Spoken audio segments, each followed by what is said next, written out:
Hey, welcome back to the channel. Subscribe to the channel. Make sure you hit that like button. Make sure you comment down below. Let me know where y'all from, who you a fan of. If you're new to the channel, hit that notification bell and subscribe. Let's get right into it, man. So that Boosie whole thing with Duke, hey, when Vlad asked him the whole rundown and Boosie came out and told the whole crazy story, people were like, damn, Boosie said too much. And the fact that the incident was fresh, like he should have never actually said that. That's what a lot of people were commenting and saying. And really the slip up was that how he basically threw the promoter and another homie under the bus. So the fact that he even brought their names up and said, yeah, the promoter was the first one to go over there, and he said that it's a guy or a rapper or somebody on the ground, he's got all his jewelry on. And so they even had those choice of words to talk about whether the jewelry is on him and whether things were missing or not. Those are the big questions. And then talking about the other guy. And Boosie even was going on and on talking about how he seen when the firefighter pulled up and the sirens and everything. So, but there's still a lot that's being hidden and a lot that still has to come out. So everybody's asking the question, like, how much does Boosie really know? Because he was right there in that same parking lot. He knew that Duke wasn't parked there because Duke was supposed to be following Boosie's driver's car and right behind him. And when Boosie and his driver went through the gates through that parking lot, the people Duke couldn't enter. They denied access. And so they already knew that Duke had to walk down all the way over there. So that's why they were still in that first part of the parking lot until, the whole situation with Duke went out. And then people couldn't even leave at that point because it was a whole fire truck coming in, the whole rescue. And they were trying to clear the whole air and the safety of the whole scene and area before they let anybody leave or come in. And so it was at that point where Boosie was watching everything happen, and that's how he was able to see everything. So basically, he was standing right there by his car with his people. And you know how people are where they hang out in the parking lot and they like stand next to their car, and maybe somebody's got the bottle, maybe they got the car running with the music playing, and somebody could be like taking some tables and chairs, maybe they packing up the trunk, they're packing up, maybe getting ready to go on a trip and leave the venue. So like everything that they usually bring with them backstage, they had to load it all into the trucks, load it all into the SUVs and the cars. All of Boosie's drivers and security, they were busy doing the labor, having to pick up the items and carry them out to the car, and playing Tetris with putting all the stuff in the backseat of the car. And Duke had to do the same thing. He had to go get all of his jewelry and his whole jewelry case and Louis Vuitton box, and he had to go take that out to his car. And he had the big truck too, but he wasn't in the same area. So it's like when you see, somebody, he was like carrying everything and all that. So he didn't have both of his hands open and steady, but Boosie was right there, and he was having his security and his muscle do all the heavy lifting for him. So he got to just stand there and watch. And that's how he seen the whole situation go down. Whatever he said that he seen, that's how he saw it, because he was standing right there. He didn't have to really do none of the heavy lifting work. So his hands was free, and he was able to just look around and conversate with people. And he was just talking to people and kind of looking around and see who was walking and who was doing that. It was then when Duke walked out that back door, and he went to the left, and he had to go towards his section. And for the last time that some people seen him, he said that Duke looked over his shoulder one last time, and he was shaking his head like, dang, that couldn't let me park there. Now he's got to carry. He was like, I got to carry all this stuff over there, man. That's crazy that they wouldn't let me park there. And he was shaking his head. He turned around and he looked at him one last time. And then once he went further down and it kind of got dim and the lights were kind of darker, that's when the people pulled up and everybody heard the commotion going on. And then, just like how Boosie was saying, the promoter ran down. He came out.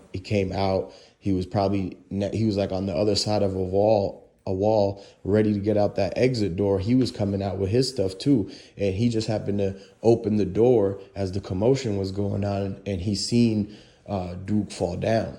So that's when he ran up to it, and basically he seen what he seen, and just based off of what Boosie's describing, that's how it could have happened. Where somebody, the promoter that he said was the first to run up, he must have heard the commotion or seen the dude on the ground, and that's when he ran up. So like that means that Boosie from a distance was really kind of just like looking at everything, watching what happened, and so like we don't really know if he actually seen the exact moments or not.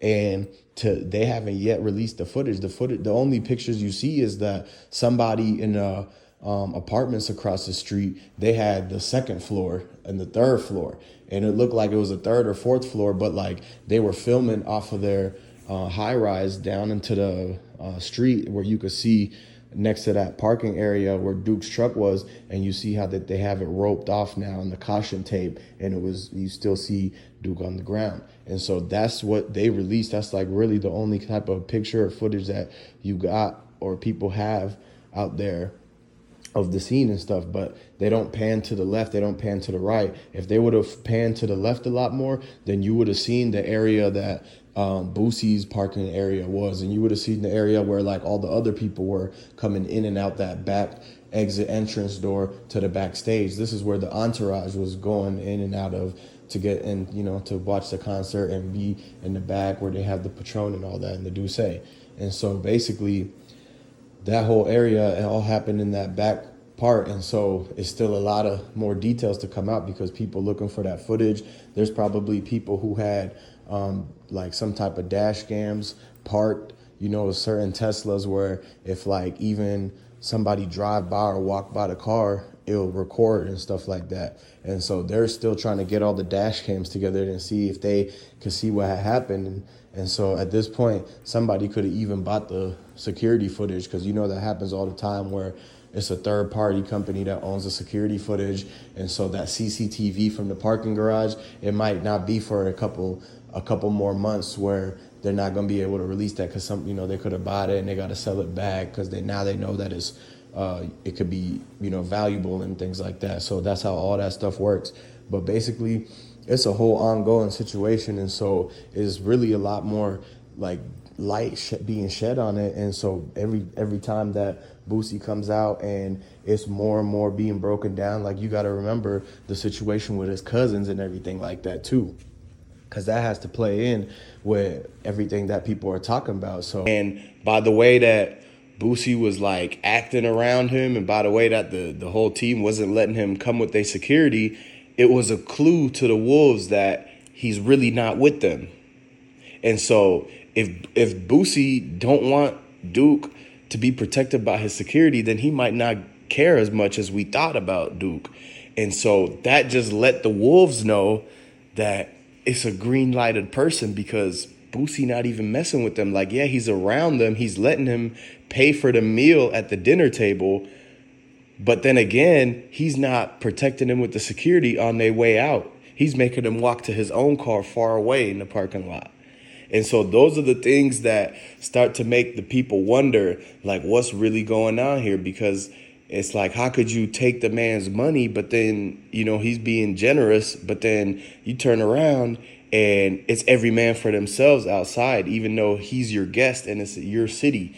Like, y'all got to understand that from wherever they went, from Baton Rouge, driving all the way down to Houston, everybody with the whole entourage came with them. And so it's like, hey, if Jay Prince was with them and his Boozy and Plies and everybody like that, Duke the jeweler should have been the fourth VIP member.